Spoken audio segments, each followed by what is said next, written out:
হঠাৎ করে 1 মিলিয়ন। দোকানে গেছি, একজন এসে বললো, দিদি আমি আপনার ব্লগ দেখি, আমার খুব ভালো লেগেছে। সবকিছু ভালো ভালো ভালো যখন শেয়ার করছি, কিছু খারাপও শেয়ার করি, ওই আর কি। খারাপ ভাষায় বললে সেটা আমি ডিলিট করবো।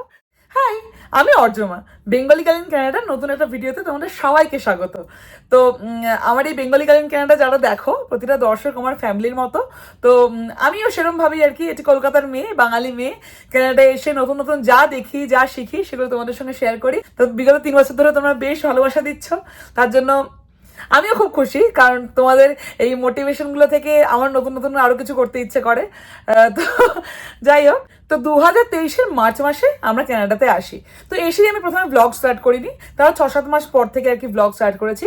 তো এসে আমি একটা জিনিস করতাম, সেটা হলো তখন আমি এই ভয়েস ওভার, তারপরে কথা বলা, এই জিনিসপত্রগুলো করতাম না। কিন্তু নতুন নতুন যা দেখতাম, -23 ডিগ্রির মধ্যে ক্যানাডায় ঢুকেছি, ফলে চারদিকে পুরো বরফ, পুরো কনকনে ঠান্ডা ড্রাই ওয়েদার, এবং চারদিকে পুরো রাস্তার মধ্যে বরফ স্তূপাকার জমে আছে, পুরোটাই আমার কাছে নতুন।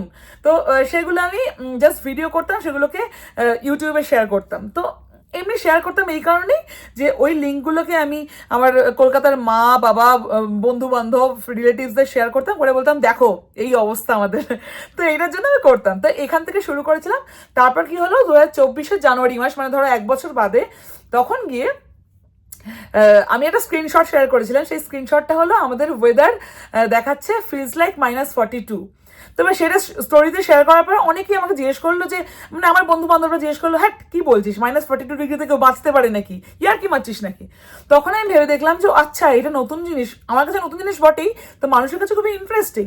তখন আমি ভাবলাম যে -42 ডিগ্রিতে ক্যানাডাতে মানুষ, মানে একটা বাঙালি সংসার কিভাবে চলে, তারা কিভাবে বাঁচে, তারা মানে ডেলিকার রুটিন কেরম হয়, সেটা নিয়ে একটা ভ্লগ করি। তো সেই ভ্লগটা মানে অদ্ভুত একটা ব্যাপার। সেই ভ্লগটা মানে রাতারাতি, মানে এক রাতের মধ্যে 1 মিলিয়ন হয়ে যায়, এবং সেই 1 মিলিয়ন ভিউজ দেখে আমি তো পাগল পাগল অবস্থা। মানে কি হচ্ছে, এর আগে আমার একটা ভিডিওতে 50, 100, মানে ম্যাক্সিমাম 200, 300 এরকম ভিউজ আসতো। হঠাৎ করে 1 মিলিয়ন, এটা কি বলছে? এবার সেখান থেকে আমার কলকাতার, যেহেতু আমি মিডিয়ায় চাকরি করতাম, সেই মিডিয়ার প্রচুর বন্ধু বান্ধব আমাকে বলছে, কি করেছিস তুই, এটা কি বলছিস, -40 ডিগ্রিতে মানুষ বাঁচে? আচ্ছা বেঁচে আছি তো, কি সমস্যা? তো সেই সমস্ত করে তো ওটা নিয়ে অনেক কপি টপিও লিখেছিলাম। তো সেই সমস্ত হলো। তারপর থেকে আস্তে আস্তে বেঙ্গলি গার্ডেন ক্যানাডাটা একটা ভদ্র জায়গায় উঠলো আর কি। মানে আমার ফেসবুকের পেজটা হলো 10,000, আর ইউটিউবটা বোধহয় 2,000 না 3,000 মতো হলো। তারপর আস্তে আস্তে আস্তে আস্তে ভিডিও দেওয়া শুরু করলাম, লোকজন তবু একটু দেখতে শুরু করলো আর কি। তারা কিন্তু একেবারেই দেখতো না, এখনো প্রচুর লোকে দেখে, সেরকম বলছি না। ভালো কন্টেন্ট বানালে দেখে, ভালো কন্টেন্ট না বানালে দেখে না, স্বাভাবিক। কিন্তু ঠিক আছে, মোটামুটি একটু স্টেবল হতে শুরু করলো। তো যাই হোক, তো সেইটা হতে গিয়ে তো আমি খুব ইন্টারেস্ট পেলাম যে আমার একটা মস্তিষ্ক প্রসূত একটা জিনিস আর কি, সেখান থেকে মানে লোকজন, মানে প্রথমের দিকে বেসিক্যালি এই বেঙ্গলি গার্ডেন ক্যানাডা নামটাও ছিল না, ওই গুগল থেকে যে নাম হয় না, মানে অর্জমা দাস কিছু একটা এরকম 001 এরকম টাইপের কিছু একটা নাম ছিল। তো তারপরে সেটা নাম দিলাম বেঙ্গলি গার্ডেন ক্যানাডা। তার আগেও কি একটা ট্রাভেল উইথ অর্জমা এরকম নাম দিয়েছিলাম, তারপরে সেটা চেঞ্জ করে বেঙ্গলি গার্ডেন ক্যানাডা করি। তো সেখানে তোমার রেগুলারলি এখন কন্টেন্ট পোস্ট করি। তো আমি প্রচুর মানুষের ভালোবাসা পেয়েছি। মানে এই যে এখন ধরো ক্যালগরিতে আসি, এটার সঙ্গে আমি অভ্যস্ত ছিলাম না একেবারেই, এখন আমার কাছে একেবারে নতুন জিনিস। মানে ক্রস আয়রন মিলে সেদিনকে গ্যাপের মানে দোকানে গেছি। তো একজন এসে বললো, দিদি আমি আপনার ব্লগ দেখি, আমার খুব ভালো লেগেছে। সেদিনকে রথযাত্রায় গেছি, এসে একজন বয়স্ক ভদ্রলোক, যিনি মানে আমাকে বয়স্ক ইন দ্য সেন্স, মানে কি বলবো, কাকাদের বয়সী এরকম হবে। তো আমি এক্সপেক্ট করিনি যে ব্যস্ত হবেন, তার তার সময়ের মধ্যে থেকেও যে সময় বের করে আমার ব্লগ দেখবেন, আমি অবাক হয়ে শুনেছি। এবং তিনি আমাকে বলছেন যে কলকাতায় গেছিলাম, তো সেখানে প্রথমে আমার বাড়ির যে পোষ্য কুকুরটি আছে, সে আমাকে দেখে এক্সাইটেড হয়ে গেছিলো, সেই ভিডিওগুলো উনি দেখেছেন এবং খুব ভালো লেগেছেন। মানে কতটা ডিপলি দেখেন এই যে পাওয়াগুলো। মানে রাস্তাঘাটে বেরোলে এখন লোকজন মোটামুটি ডেকে কথা বলে, এই জিনিসগুলো সত্যি বড় পাওয়া। মানে এইগুলো আমি ভাবতে পারিনি যে এত কম সময়, বা এটা কোনোদিন হবে সেটাও আমি ভাবতে পারিনি। তো এরকম একটা ব্যাপার। তো কিন্তু তো তোমরা আমার সব ভালো দিকগুলো দেখো, কিছু খারাপ দিক আজকে শেয়ার করবো। তো এই ভ্লগটা মোটামুটি, যখন ভ্লগ চ্যানেলটা মোটামুটি উঠতে শুরু করলো, যখন লোক এটা চিনতে শুরু করলো, তখন আরেকটা দিক হতে শুরু করে। সেই জিনিসটা তোমাদের সঙ্গে আমি শেয়ার করতে চাই। সেটা হলো, কিরকম ধরনের জিনিস বলি, ডিরেক্ট কেউ খারাপ আমাকে বলে না, ঠিক আছে? এক বন্ধুর গৃহপ্রবেশে গিয়েছি, তো সেখানে আরো অনেক বন্ধু বান্ধব এসছে। তো এক বন্ধু আমাকে দেখেই বললো, কি রে ব্লগ করবি না? জানেন তো ক্যালগারিতে আজকে বন্ধুর বাড়িতে গৃহপ্রবেশ, এরম হয় বলবি না? মানে তখন সবার সামনে সেই নিয়ে সবাই হাসাহাসি শুরু করলেন অল দ্যাট। তখন আমি এসে শাগনিককে বললাম, শাগনিক আমি কি ভুল করছি? মানে সবাই এরমভাবে হাসছে কেন? শাগনিক বলছে, তুই ভাব কতটা ইম্প্যাক্ট ফেলছিস লোকের কাছে, যে লোকজন তোর কথাটাকে ব্যঙ্গ করে বলছে। এবং সেই মানুষটির সঙ্গে মানে তার পরবর্তীকালে আমি যোগাযোগ রেখেছি, সম্পর্ক রেখেছিলাম। কিন্তু আস্তে আস্তে হয় না, প্রতি মুহূর্তে যে মানুষটা তোমাকে ছোট করছে তার থেকে তুমি ডিস্টেন্স বজায় রাখবে নিজের পিসের জন্য। আস্তে আস্তে আস্তে আস্তে সেই মানুষটাকে আমি সরিয়েছি ইন দ্য সেন্স, তার সঙ্গে সামনাসামনি দেখা হলে হাই হ্যালো টুকু ঠিক আছে, কিন্তু তার বাড়িতে ডাকা, তাকে বাড়িতে ডাকা, তার বাড়িতে যাওয়া, এগুলো আমি বন্ধ করেছি একদম। ও আচ্ছা, আর এটা তো বলাই হয়নি, সেটা হলো আমার এই -42° যে ভিডিওটা যখন ভাইরাল হয়, তখন আমার কাছে প্রচুর স্ক্রিনশট আসে আরেকটি ভিডিওর। সে তখন কানাডার অন্য একটি শহরে থাকতো। তো সে তার বাড়িতে আর কি -30° জীবন কেমন কাটে ডিট্টো যেমন ভাবে, জানেন -42°, ঠিক যেভাবে ভিডিওটাকে শুরু করেছিলাম সেরকম ভাবে শুরু করে পুরো শেষ অব্দি ডিট্টো কপি টুকে গেল। এবং সেটা আমাকে কলকাতার বন্ধু বান্ধব, এখানকার বন্ধু বান্ধব সবাই স্ক্রিনশট পাঠিয়ে বলতে থাকলো। আমার কাছে কম করে 10-12টা স্ক্রিনশট এসেছিল যে দেখ পুরো তোকে টুকে ভিডিওটা করছে। এবার সেইটা দেখে আমি আবার একটা স্ক্রিনশট তুলে পোস্ট করলাম। ও মাই গড, সে আমাকে কোথা থেকে ফোন নাম্বার জোগাড় করলো, করে ফোন করে যা নয় তাই বললো। আমি তো প্রথম আমার সঙ্গে ঘটছে এই সমস্ত ঘটনা, আমি বুঝতেই পারিনি যে এরকম ভয়ঙ্কর হয়। সে বর্তমানে এখন আমাকে এখন টুকেই যাচ্ছে, সগর্বে টুকেই যাচ্ছে, কিন্তু তাকে কিছু বলা যাবে না, সে টুকবে, এরকম একটা ব্যাপার। এবং যাই হোক, তোর কষ্ট করে করা জিনিস যখন টোকে না, খুব খারাপ লাগে। কিন্তু আমি প্রপার ঝগড়া করতে পারি না, ঠিক আছে? মানে লাইক আমার সত্যি কথা আমি বলে দেবো, সোজা বলে দেবো, কিন্তু মানে খারাপ ভাষায় যদি কেউ কথা বলে তখন আমি সেখান থেকে সরিয়ে নিই নিজেকে, মানে আমি ওইটা পারি না। বাট আমি লজিক্যালি যতক্ষণ কথা চলবে আমি লজিক্যালি জিনিসপত্র বলে যাব, কিন্তু এইরকম জিনিসপত্র হয়। আমি ম্যাক্সিমাম লোকজনের কাছে শুধু ভালোবাসাই পেয়েছি অফকোর্স, কিন্তু কিছু মানুষ হয় না, আর কমেন্ট তুমি আরেকটা জিনিস হলো, আচ্ছা এখানে আরেকটা জিনিস বলে রাখি। আরেকটা জিনিস তাহলে বলি, সেটা হলো তুমি তো কোনো চাকরি বাকরি করো না, বরের পয়সায় ফোটানি মারো, যেখানে দেখি আইফোন নিয়ে ভিডিও করতে শুরু করো। আরে আমি কেন করব না? আমি কি বিনা পয়সায় করছি? এটা তো আমার কাজ। আমি চাকরি করি, আমি এই করি, আমি শুধু শখে করি, করতেই পারো তুমি শখে, কিন্তু এটা তো আমার কাজ। আমি এই প্যাশনটাকে মানে প্রফেশনে চুজ করেছি, রাইট? মানে ফুল টাইম করার জন্য তার প্রমাণও পেয়েছি। আমার ফেসবুক পেজ 1 লাখ হয়েছে, ইউটিউব পেজ 57,000 হয়েছে, ইনস্টাগ্রাম প্রায় 16,000 হয়েছে। এগুলো তো গর্বের কিছু না, এটা আমার কষ্টের পাওয়া জিনিস, রাইট? তো সেগুলো তো আমার মানে আমি ফুল টাইম এফার্ট দিয়ে তার জন্য পেয়েছি। তো সেটার জন্য আমি কেন মানে তোমার কাছে অ্যান্সার দিতে দায়বদ্ধ, রাইট? আমি কতবার বলবো। আর সবচেয়ে বড় কথা, আমি যদি চাকরি নাও করতাম সেটা নিয়ে তো বদারেশন কিসের, মানে আমি বুঝতে পারছি না।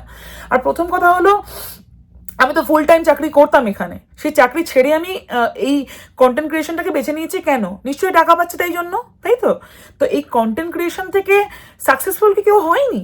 মানে আমি জানতে চাই যে কন্টেন্ট পাইরেসির যে নষ্ট করার বিষয়টা, এটা নিয়ে না সত্যিকারের মানে মেটার কিছুটা ভাবা উচিত, মানে এটা করা উচিত। মানে আমি প্রতিটা কন্টেন্ট তুলবো এবং স্ট্রাইক মারবো। এর জন্য যদি আমার ভিডিও দেখছো কেউ, তার হাতে যদি কোনো রকম কোনো ক্ষমতা থাকে, প্লিজ অ্যাপ্লাই করার চেষ্টা করো। এবং সেই এই জিনিসটা কার্যকরী হওয়া উচিত যে আমার ভিডিওকে আমার মতো করে ডিটো বলে যাওয়ার জন্য তাকে আমি স্ট্রাইক দেবো, এটা হওয়া উচিত। এটা হতে পারে না যে দিনের পর দিন আমাকে টুকে যাবে শুধু। তারপর তো যে ভিডিও ভাইরাল হচ্ছে সেখানেই সব মানে অদ্ভুত সব কমেন্ট আসছে, নোংরা মেয়েদের মতো হাফ প্যান্ট পরো কেন, তারপরে তোমার ড্রেসের কোনো ঠিক নেই। আরে ভাই, আরে আমি কি করে বোঝাবো? যে দেশে থাকবো সেই দেশের লাইফস্টাইল, সেই দেশের কালচার অ্যাডাপ্ট করতে পারো তো এটা পজিটিভ থিং, এটা কি করে নেগেটিভ থিং হতে পারে? আমি এটা তো বুঝতে পারি না। আমি ইন্ডিয়ায় গিয়ে তো মানে শর্টস পরে ঘুরে বেড়াচ্ছি না, রাইট? আমি এখানে পড়ছি, সমস্যাটা কোথায়? এখানে তো আমার কেউ দেখার নেই। এখানে গরমকালে আমি লোকজনকে দেখেছি, মানে ক্যানাডিয়ানদেরকে দেখেছি বিকিনি পরে একটা ওই কায়াকিং করছিল মানে বড়িবারের ধারে, তো সেই নৌকাটাকে সঙ্গে নিয়ে এসে বিকিনি পরেই ট্রেনে উঠে পড়লো, কেউ তাকিয়েও দেখবে না তার দিকে, এতটাই নর্মাল জিনিসটা। তো তো সেখানে গিয়ে আমার মনে হয় যে আমি এই শর্টস করলে কারোর কোনো সমস্যা নেই এবং কেউ আমার দিকে সত্যিই তাকাচ্ছে না। আমি এই স্বাধীনতা, এই প্রিভিলেজ হওয়ার মতো জায়গায় রয়েছি, যে কারণে আমি পড়তে পারছি। এবার হ্যাঁ, অফকোর্স বলবে যে, এবার যদি বলা হয় বলবে যে কেন আমাদের ইন্ডিয়া থেকে কেউ কিছু পড়ে না, পড়তেই পারে, সেটা তার ব্যাপার। আমি ইন্ডিয়াতে জেনারেলি কখনোই আমি শর্টস পরিনি। হ্যাঁ, আমি হাঁটু অব্দি জামা কাপড় পরেছি হয়তো, কিন্তু শর্টস কোনোদিনই পরিনি, সেটা আমার চয়েস। কিন্তু আমার এখানে দাঁড়িয়ে মনে হয়েছে যে আমার এখানে কোনো সমস্যাই নেই, কেউ আমাকে কোনো রকম ব্যঙ্গার্থক কিছু বলার জায়গাই নেই। আমি যেখানে থাকি সেখানে লোকজন খুবই নিয়মিতভাবে এই জিনিসগুলো দেখে অভ্যস্ত, ফলে কারোর কিছু এসে যায় না, তাই জন্য পড়তে পারি। তো যাই হোক, তা এবং আরও একটা জিনিস যেটা লোকজন ভাবে যে মানে বিভিন্ন ধরনের পার্সোনাল কোয়েশ্চেন করে ফেলা যায় কেন। আমি আমার ব্লগটার মধ্যে প্রত্যেকে আমার ফ্যামিলি অফকোর্স, কিন্তু আমি আমার এমন কিছু তথ্য শেয়ার করি না যেটা আমার একান্তই ব্যক্তিগত জিনিস। মানে আমি সব কিছু শেয়ার কিন্তু করতে বাধ্যও নই। আমি আমার লাইফস্টাইল দেখাচ্ছি, লাইফস্টাইলের সেই পার্টটুকুই দেখাচ্ছি যেটুকু আমি দেখাতে চাই। তো ফলে এটা আমার পুরো লাইফ নয়। মানে যারা ভাবছেন যে আমি আমার জীবনের প্রতিটা জিনিসপত্র শেয়ার করছি আপনাদের সঙ্গে, তারা ভুল ভাবছেন। আমি আমার জীবনের যেটুকু পোর্শন আমার কন্টেন্ট হিসেবে বেছে নিয়েছি সেটুকুই আপনাদের সঙ্গে শেয়ার করছি।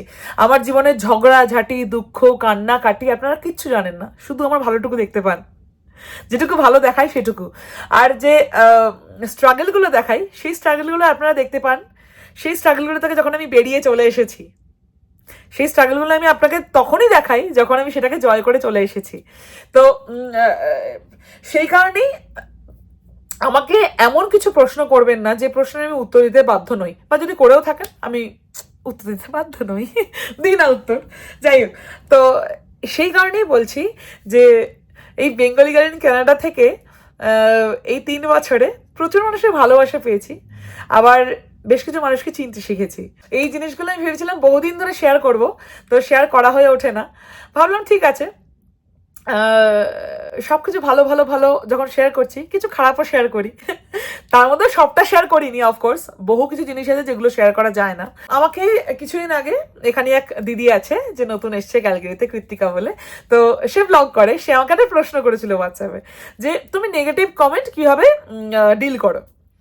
তো আমি তার 3টে জিনিস বলেছিলাম। সেটা হলো, ম্যাক্সিমাম কমেন্ট আমি দেখে ইগনোর করি, উত্তর দিই না। তো গালাগালি থাকলে সেগুলো আমি ডিলিট করে দিই, কারণ আমার কিছু আমি মনে করি আমার একটা সুস্থ পরিবার আছে যাদের সবার চোখে খারাপ জিনিসটা না দেখাই ভালো, না দেখাই বাঞ্ছনীয়। তাই জন্য আমি সেগুলো যেগুলো আমার চোখে পড়ে, সবগুলো চোখে হয়তো পড়ে না, কিছু দেখে থাকলে তার জন্য আমি সরি বলছি, কারণ আমার কন্টেন্ট নিজে আপনারা দেখে থাকবেন, তার জন্য আমি দুঃখিত অফকোর্স। কিন্তু যেগুলো আমার চোখে পড়ে সেগুলো আমি ডিলিট করে দিই। আর যে কন্টেন্টগুলো আমার খুব ফানি লাগে, আমার মনে হয় আমি কন্টেন্ট বানাতে পারো, সেগুলো নিয়ে আমি কন্টেন্ট বানাই। এই হলো কথা। তো যাই হোক, তো বহু কিছু বললাম, বহু কিছু শেয়ার করলাম, নিজের ভেবে শেয়ার করলাম। তার অফকোর্স এরও কমেন্ট বক্সে অনেক কিছুই দেখবো, কিন্তু যেগুলো আমার মনে হয় যে উত্তর দেওয়ার প্রয়োজন নেই দেবো না, আর যেগুলোর মনে হয় আমার উত্তর দেওয়ার প্রয়োজন আছে অবশ্যই জানাবো। এবং তোমাদের এই বিষয়ে কি মন্তব্য সেগুলো জানিও কমেন্ট সেকশনে। যদি খারাপ কিছু লেগে থাকে সেটা অবশ্যই কমেন্টে জানাতে পারো, আমার কোনো অসুবিধা নেই। আমি খারাপ জিনিস ভালো খুব সুন্দর করে নিতে পারি, আমার কোনো সমস্যা নেই তাতে। কিন্তু ওই আর কি, খারাপ ভাষায় বললে সেটা আমি ডিলিট করব, আর ভালো কিছু বলতে চাইলে অবশ্যই ওয়েলকাম। তো যাই হোক, আমার ইউটিউব চ্যানেলটা বহুদিন ধরে একই জায়গায় পড়ে রয়েছে, প্লিজ একটু সাবস্ক্রাইব করে বাড়িয়ে দাও প্লিজ। আমার ফেসবুকটা 1 লাখ হয়েছে, আর ইউটিউবটা সেই 50,000-এর ক্রস করে আর বাড়ছেই না।